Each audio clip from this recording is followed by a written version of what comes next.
Chers amis, je vous salue. Qui n'a pas déjà entendu parler de corruption ces derniers temps?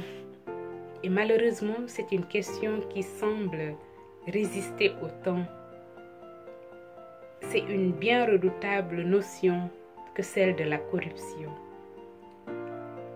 Qu'est-ce que la corruption? Si ce n'est la perversion ou le détournement d'un processus ou d'une interaction avec une ou plusieurs personnes dans le dessein pour le corrupteur d'obtenir des avantages ou des prérogatives particulières et pour le corrompu d'obtenir une rétribution en échange de sa complaisance. La corruption conduit en général à l'enrichissement personnel du corrompu ou à l'enrichissement de l'organisation qui corrompt. La corruption peut concerner toute personne qui bénéficierait d'un pouvoir de décision, que ce soit une personnalité politique, un fonctionnaire, un cadre, un médecin, un arbitre de sport ou un syndicaliste ou que sais-je encore. Ce qu'il faut savoir, c'est que la notion de corruption est très subjective. Quoi qu'il en soit, elle transgresse toujours la frontière du droit et de la morale. En effet, on peut distinguer la corruption active de la corruption passive. La première consiste à proposer de l'argent ou un service à une personne qui détient un pouvoir en échange d'un avantage indu. La seconde consiste à accepter cet argent. Selon Transparency International, la corruption consiste en l'abus d'un pouvoir reçu en délégation à des fins privées. Cette définition peut isoler trois éléments constitutifs de la corruption. D'abord, l'abus de pouvoir. Ensuite, l'abus de pouvoir à des fins privées.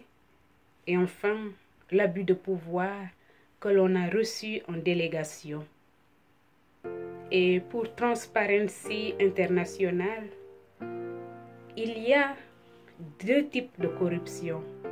Et d'ailleurs, ils sont rejoints par la Banque mondiale, qui dit que la première corruption est la plus grande et la seconde la plus petite.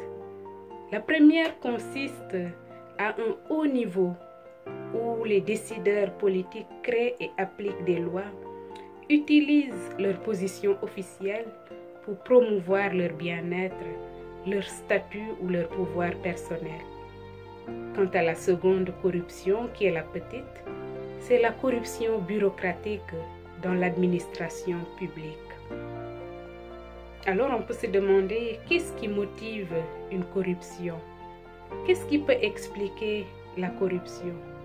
Car oui, on peut bien chercher à comprendre le pourquoi, même si on ne peut justifier la corruption. Une première raison, c'est la malgouvernance. Quand il y a un cadre législatif qui est flou, un système judiciaire qui est inadéquat, un manque de transparence et de responsabilisation, un manque de liberté de la presse, il est sûr que la porte est ouverte pour la corruption. Une deuxième explication possible, c'est l'absence de toute politique anticorruption qui prévient. S'il n'y a pas de prévention, s'il n'y a pas d'éthique, la brèche est ouverte vers la corruption. Une troisième raison, c'est quand les institutions sont faibles, c'est-à-dire les fonctionnaires ont une forte autorité et peuvent ne pas rendre compte de leurs actions. Les salaires sont faibles, alors il y a corruption. On a l'exemple dans l'administration publique où des médecins, des policiers, des douaniers sont corrompus. Quatrième raison, c'est la culture administrative. Celle-là peut être peu propice quand elle génère des craintes, quand elle dissuade toute dénonciation, quand il y a absence de dispositif ou absence de code déontologique Et quand il n'y a pas prévention des conflits d'intérêts, cela fragilise l'administration et c'est la porte ouverte à la corruption. Cinquième raison possible, c'est celle des aspects culturels. Le développement de la corruption peut être attribué à des perversions de valeurs culturelles. Lorsque, par exemple, la notion de respect ou de soumission de l'autorité est détournée à des objectifs, une étude a mené en 2006 un échantillon d'étudiants, 193 étudiants, issus de 43 pays, ont montré une corrélation entre la propension des pots de vin et l'obtention de diplômes. Cela montre que dans plusieurs pays du monde, la corruption fait ravage. Chers amis, beaucoup d'institutions réfléchissent sur la corruption pour voir comment venir à bout de cette situation. L'Union européenne, par exemple, réfléchit à la création d'une liste noire des pays qui ne feraient pas l'effort de lutter contre la corruption. En ce moment, on leur suspendrait les prêts et les aides financières, les allocations, ce qui serait dommage pour certains pays en développement.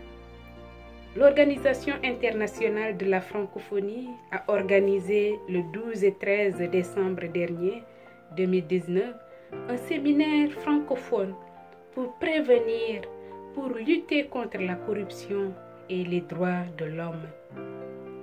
Dans le monde de l'entreprise, l'ONG Transparency International a proposé en 2001 un code de conduite constitué par les principes d'action contre la corruption.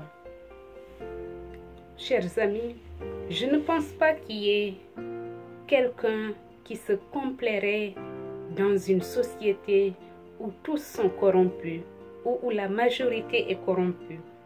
Parce que la corruption touche à la justice. La corruption empêche aux gens de vivre leur mérite. Par exemple, quand on a un diplôme et qu'on ne peut pas trouver du travail et qu'on se voit arracher ce travail en faveur d'une autre personne qui simplement aurait un parent dans l'entreprise, cela fait mal. Donc la question de la transparence pose la question de la justice. Et quand on parle de justice, la question de la paix est interpellée. Quand il n'y a pas de paix, il y a difficilement vie sociale. Donc, que peut-on faire si ce n'est de nous interroger sur nos actes du quotidien, lutter à notre niveau contre la corruption, lutter à notre niveau contre un monde de corrompus et agir pour la justice sociale. Que peut-on faire, chers amis, si ce n'est que de réfléchir chacun à son niveau? Comment je peux lutter contre la corruption et porter tout cela en prière pour les croyants? À bientôt.